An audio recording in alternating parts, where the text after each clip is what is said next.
I'm live. Welcome. Oh my goodness. I'm so excited. This is the first time that I'm doing this.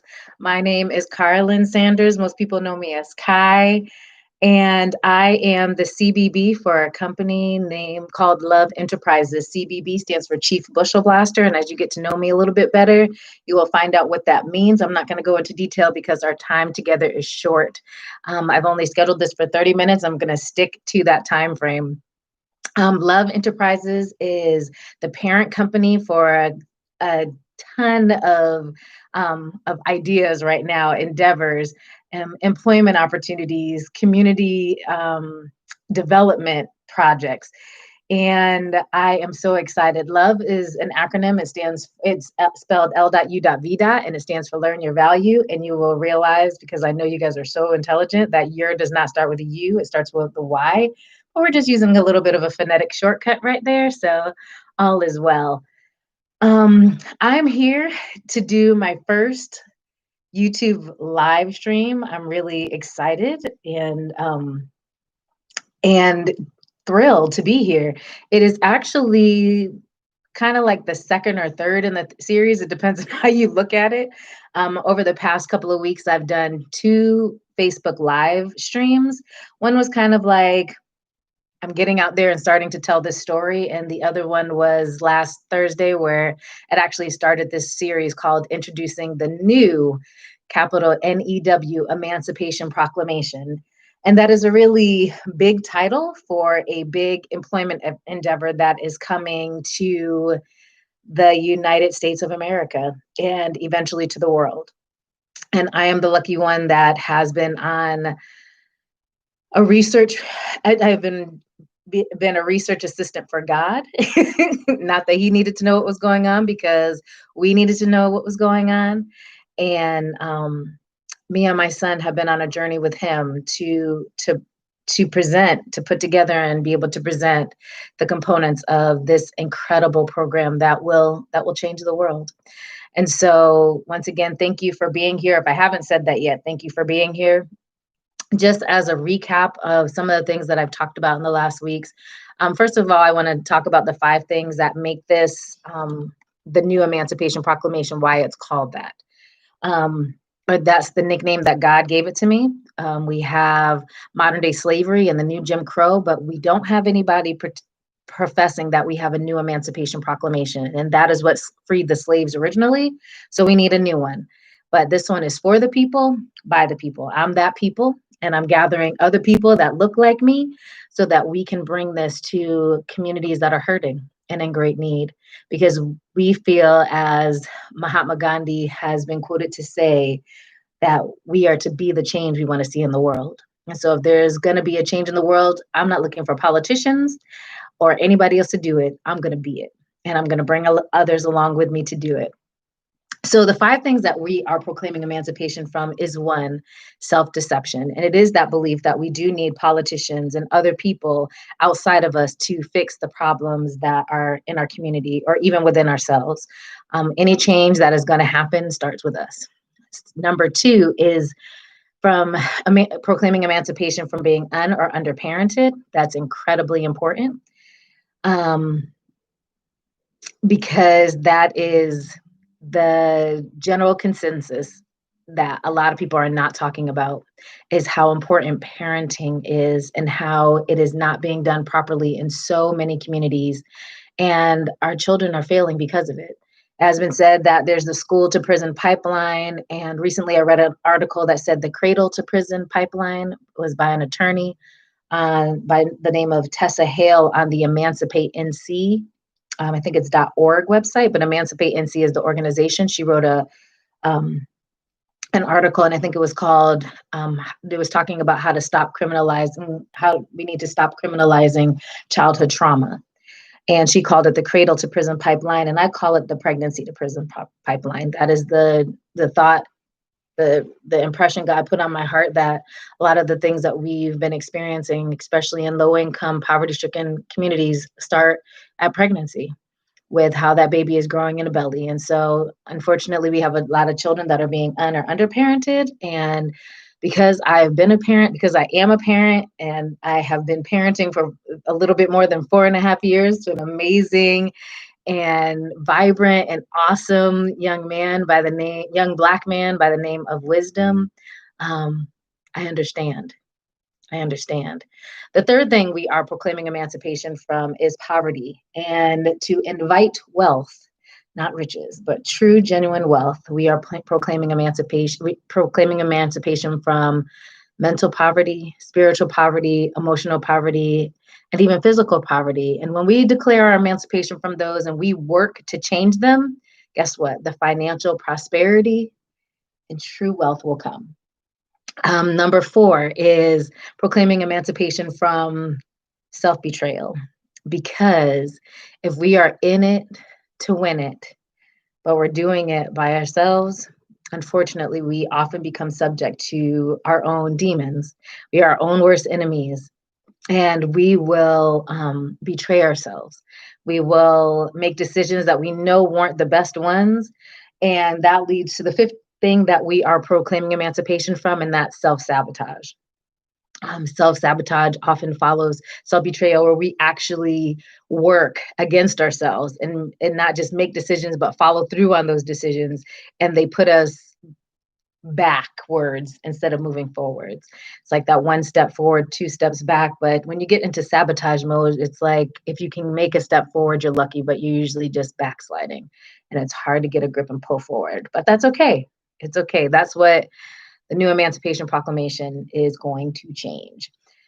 Um, just really quick, some of the things that make the new Emancipation Proclamation different is one, the first thing that I think is the most important thing is actually it's an employment opportunity for individuals and families. This is a community endeavor. We are doing something totally different. That is number two, based on the parable of the exceptional Samaritan. And lucky for you, if you don't know about the parable of the exceptional Samaritan, you might have heard of the parable of the Good Samaritan. But if you haven't heard about the parable of this exceptional Samaritan, I will be talking about that next week. Starting on Friday, August 7th. So next Thursday, I'll be doing the second half of this, which is why I am qualified, is part one. Next week, I'll be doing part two. And then for the next 7 days up until the final broadcast on August 13th, I will be talking about the parable of the exceptional Samaritan for 5 days. On the sixth day, which is Thursday, which is a Wednesday, I will be talking about the recipe for self-destruction. And then next Thursday, the Thursday on the 13th, I will actually be talking about the entire program that is involved in the new Emancipation Proclamation, all the declarations or the documents, whatever, however you want to put it, all the points of the new Emancipation Proclamation, I will discuss. And so that is something that's very important. That's point number two, is that it is based entirely off of the parable of the exceptional Samaritan found in the Bible that some people know as the Good Samaritan, the parable of the Good Samaritan. Number three, what makes us different is it is culturally relevant. It is steeped in the Black and African American experience. Number four is it is spiritually centered. Number five is it is scientifically grounded. And by that, this is probably the only program that combines science and spirituality effectively and makes it work. Because science will teach you why that you do the things you do, but spirituality will help you to figure out how to change it and will help you change it. And then the last part of the program that makes this so different is that it is just super duper fun. Fun is a requirement for this program. And the reason why it's a requirement is because when you are tapping into that child who is underparented, you have to recreate that experience for yourself. And when you're doing that, the way children learn, the primary way children learn is just through pure, innocent fun, through play. I see it all the time with my son. Everything he learns, he applies to his play. And it is so remarkable. And I think that's why, that's one of the main reasons why I've been able to receive all the revelation that I've received, to present this and be in this position to be presenting it is simply because I played every day. I do fun things and I just watch my son have so much fun. There are times when my son is just he's playing, and if I say something because I hear him talking thinking that he's, speaking to me, he will politely let me know that he's playing and that he wasn't talking to me. Like he's so engaged with what he's doing, and I love that. I love it. And so he lives up to his name. He really does, because to me, wisdom is the application of knowledge, and everything he learns, positive or negative, he applies to his life. But that has been such an example to me. And so I'm really grateful. And so I guess that is a great segue into why I am qualified to be presenting this and introducing this employment endeavor that God has nicknamed the new Emancipation Proclamation. Um, the number one reason is because I'm a mom. But I'm not just any mom. I am a mom who has lived in poverty stricken situations, low income. I'm in the Black and Brown community. I have seen a lot of things in the last little while that are heartbreaking as a parent. I have my endeavor when I got pregnant, when I found out I was pregnant, was that because I'm an older mom and it was an at-risk pregnancy, and even Wisdom, when he was born, I was induced.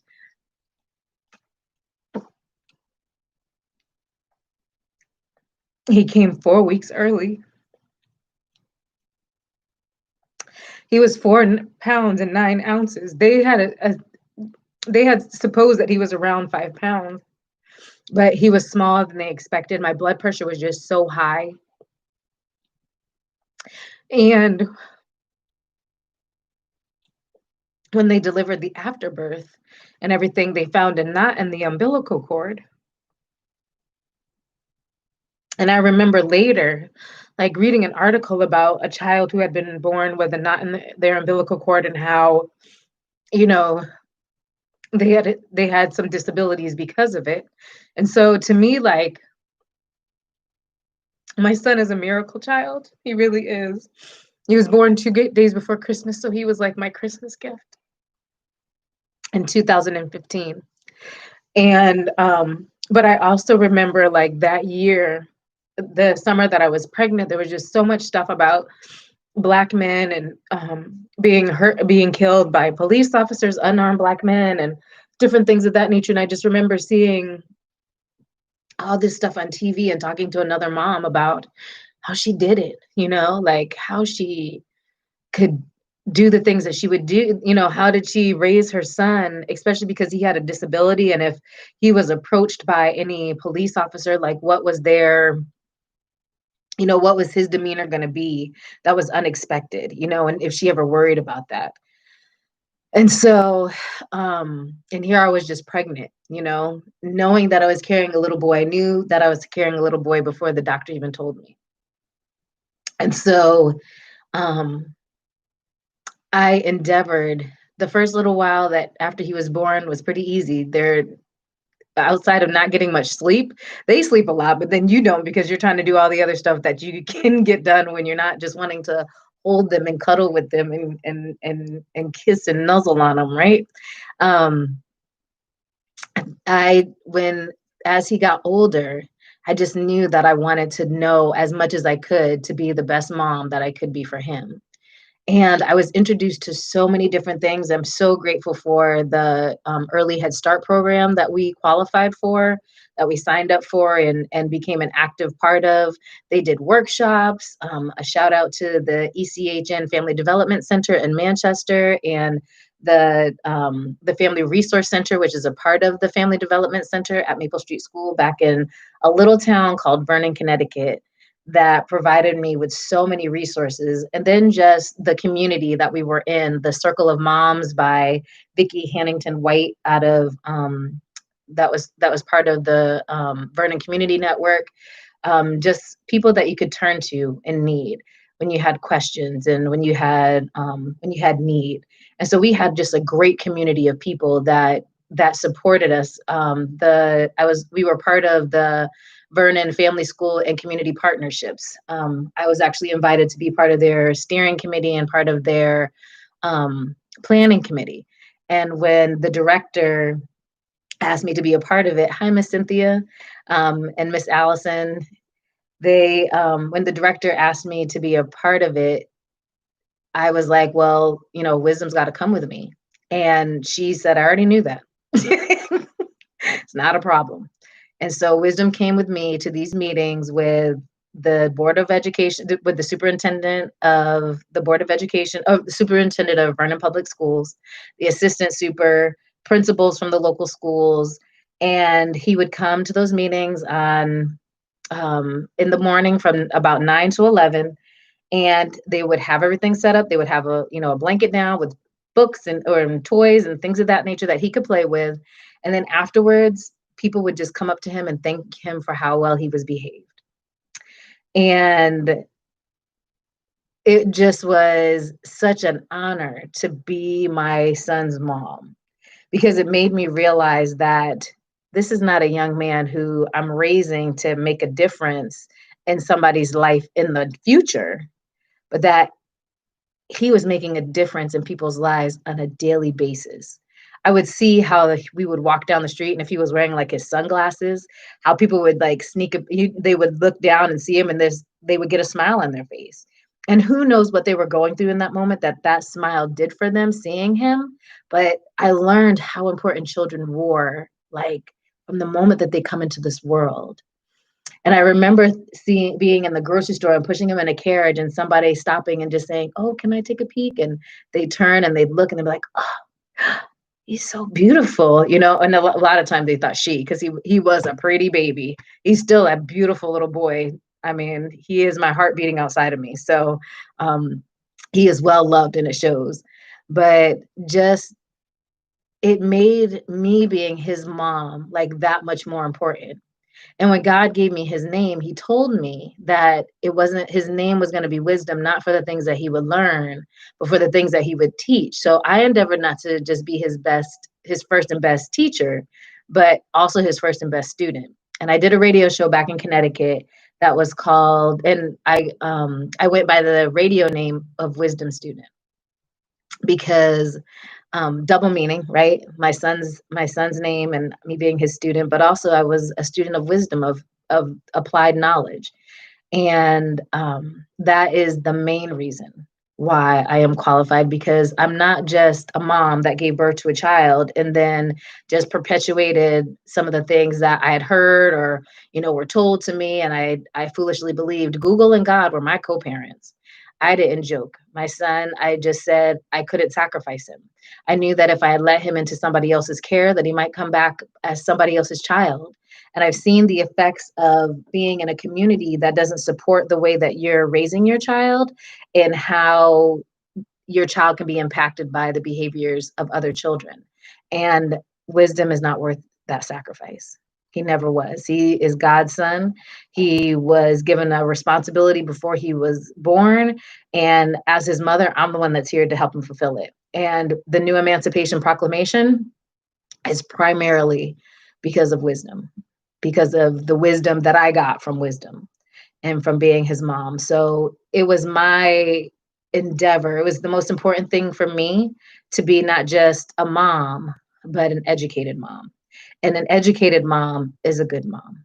You don't follow just old wives' tales and other people's beliefs of how children should be raised. And it's important to be educated and to find out for yourself. So that is the first reason why I am qualified to present this information, the new Emancipation Proclamation. I actually will not be running this opportunity, this endeavor. I have found somebody who has agreed to, because my call is in other parts of the larger picture of Love Enterprises. But this is not small. It's actually pretty large. This is going to be lovingly placed in somebody else's care so that I can do more work to make sure that it expands in the ways that it needs to expand, and it reaches the communities it needs to be reached by the people in those communities. So being a mom was the first reason why I was able to compile this information and be able to present this new Emancipation Proclamation. Now, the second reason I'm going to give is because I'm a woman of God. And I don't say that because I'm a perfect woman of God or anything else like that. In fact, it's really interesting because I felt very strongly how much this has been like, what's the word I'm thinking? Like as I've read the scriptures, I really studied a lot and had a lot of revelation in the last year or so. And I've thought about like how similar my journey was to Jesus Christ. And that seems like, ooh, don't say that. It's so taboo to say. But it really has, just how when you put yourself out there to do something and you know that it's right and you know it's miraculous, that people will shun you, they'll ignore you. When you reach out for help, people aren't there and you think they will be. And it's been discouraging. It's very daunting. But that isn't the way. The difference between what I've gone through and what Christ has gone through is that while Christ is noted for being a perfect being, I am perfectly imperfect. I have made all the mistakes. I have made plenty of dumb decisions, and I don't use that word lightly. They've become growing experiences, of course, but looking back, I see how God used them to my advantage, but in the moment that I was doing it, I probably realized how dumb it was to do. But I've done just like I can, when people say things, oh, this happened to me and this happened to me, this happened to me, there's so much more now that I can say, well, I've been there and I understand those feelings. And I had that experience happen to me. Like I've been protected from so much in the experiences that I've had. And God just showed me how all those experiences led to when he revealed to me the components of this new Emancipation Proclamation.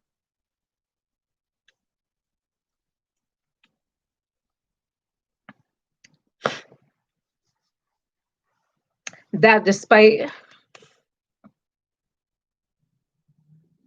all the errors I had made, he was going to make all things work together for good because I love him and because I was willing to submit to the tragedies that I experienced, literally. And so, having made all the mistakes, I won't say all of them, I made a lot of mistakes, but kept going back to God to get clarity and understanding. And I didn't blame him for poverty and for hardship or for the crazy things we went through. I just asked, help me to understand this. What is it you want me to do with this? How can I help? What can be done? Then he opened my mind and opened my spirit so that I could be here today. And so when he revealed to me all the components of what, and is still in the process of revealing to me, honestly, I realized that the work ahead of me is far more difficult than the things that I've been through for the past 46 and a half years, as wisdom will tell you in a heartbeat.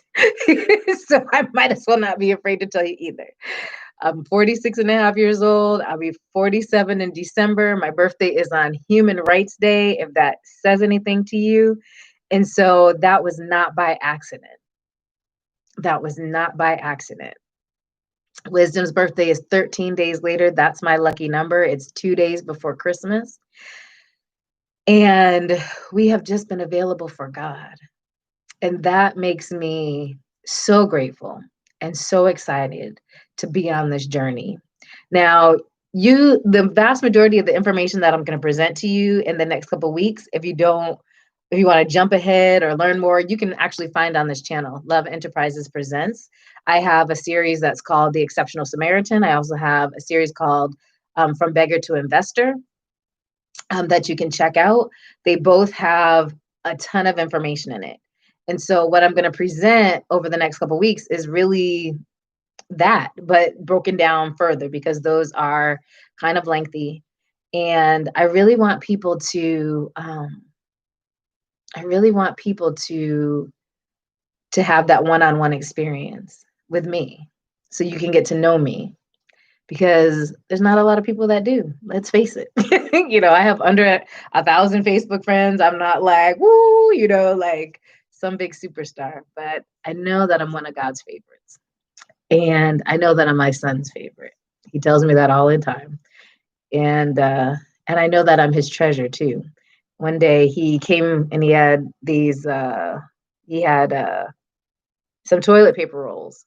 And he was, no, just one, just kidding. And he was like, I'm looking for my treasure. I'm looking for my treasure. And he stopped when he saw me and he said, there's my treasure. Mommy, you're my treasure. I found you. And I get to have moments like that all the time. And he is my treasure too. That is what makes this adventure so awesome, yet so daunting because I want other people to have those experiences with their children too.